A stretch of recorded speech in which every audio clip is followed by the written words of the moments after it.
Right. Good afternoon, everyone. I trust that you are all well. Welcome to our lesson today, and we want to just cover a couple of basic concepts in a topic that is very, very exciting. It's an introduction. I know if you are a Form 1 student or a Form 2 student, you will obviously be we are obviously laying the foundation for you to learn some of the concepts that we would like you to learn and to understand.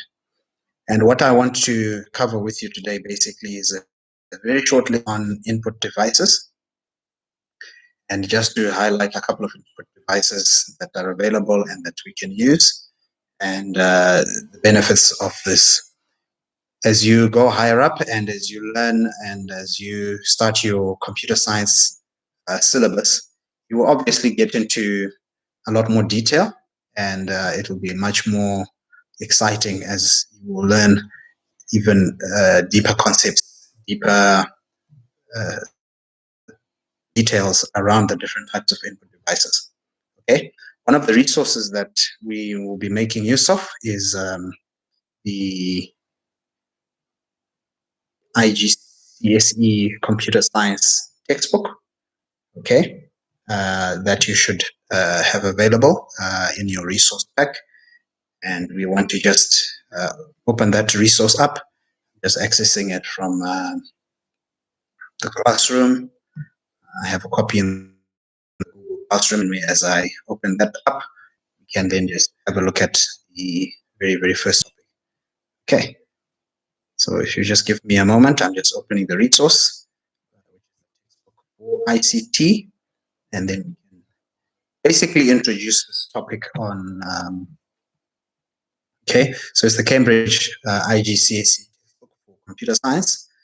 We want to just introduce the topic on devices. Okay.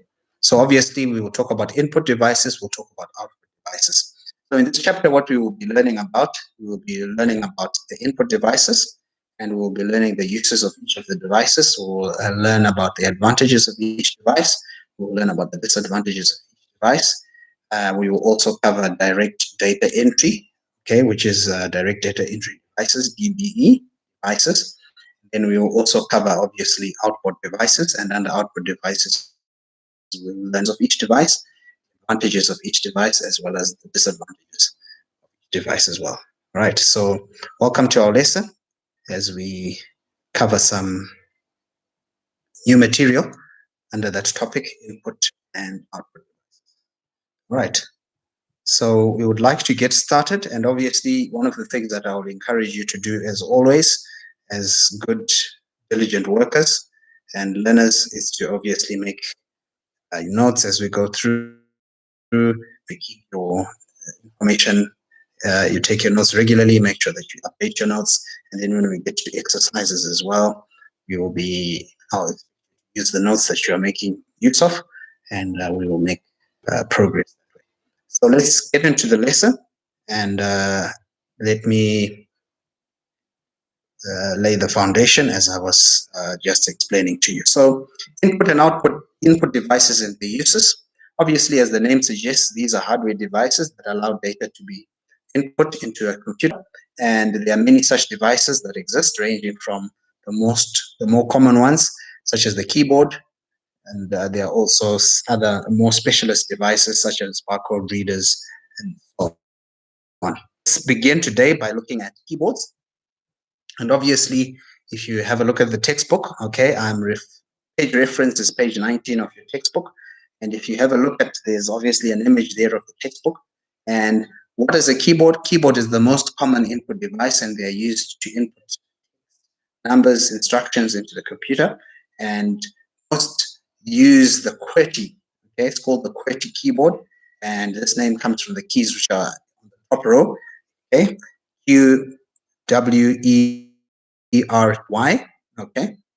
There are also other types of keyboards as well. For example, there's one that's called an ergonomic keyboard.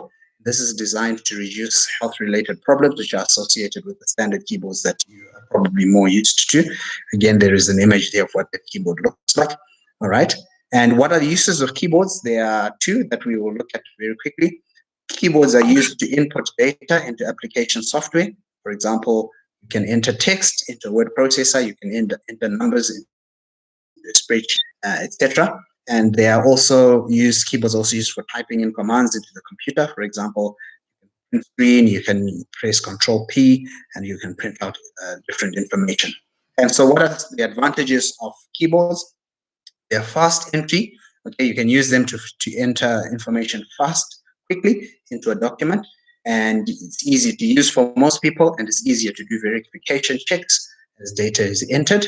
Okay, and obviously in that for that point, it's important for you as you use that keyboard. One of the things that I like to encourage students to do is to learn to type professionally. There is a little link to a website that's very, very useful called ratatype.com. And that link can help teach you how to use a keyboard from, it breaks down lesson by lesson by lesson. And it's a very fun way that you can actually measure how many words you can type, and it shows you and it teaches. And then what are some of the disadvantages of keyboards? Keyboards can be difficult to use if the user has a limited arm or wrist use, as the user has a limited arm as well as wrist use. Obviously, this is talking about perhaps somebody who's got challenges physically. And it's a slow method when compared to direct data entry. Okay, for example, if you're looking at recognition. And lastly, it's a fairly large device which uses up quite a lot of desk space as well. So exercise, I'd like you to find out the number of applications that use input-output devices and discuss the reasons why they were chosen. Okay, and that's exercise 2A. So that marks the end of our very first lesson. I hope you enjoyed. Please do that first exercise, and we'll see you as we look at the next lesson. Thank you very much.